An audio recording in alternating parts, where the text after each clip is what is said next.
Hey everyone, welcome back to our channel. Today, we're tackling a super handy topic: how to check the purchase date on your iPhone in 2025.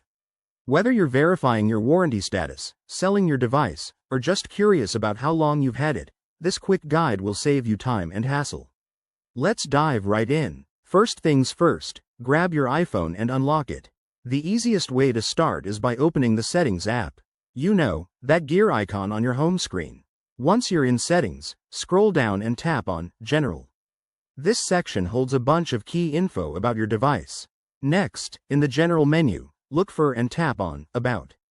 Here, you'll see details like your iPhone's model, software version, and most importantly, the serial number.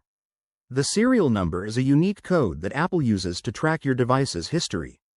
Jot it down or just keep this screen open because we'll need it soon. Now, to find the actual purchase date, head over to Apple's official website. Open Safari or your preferred browser on your iPhone, and go to www.apple.com. Once there, navigate to the Support section, and look for Check Coverage.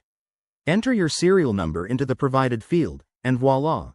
It'll pull up details about your device's warranty and purchase date. If you're logged into your Apple ID, this process might be even smoother. One quick tip: if you're having trouble, make sure your iPhone is updated to the latest iOS version for 2025, as Apple occasionally tweaks these features. Also, if you bought your iPhone from a carrier or third-party seller, the purchase date might be linked to their records, so double-check there if needed. And there you have it. Checking your iPhone's purchase date is straightforward and takes less than a minute. If you found this helpful, give this video a thumbs up, subscribe for more tech tips, and drop a comment below if you have any questions. Thanks for watching, and I'll see you in the next one.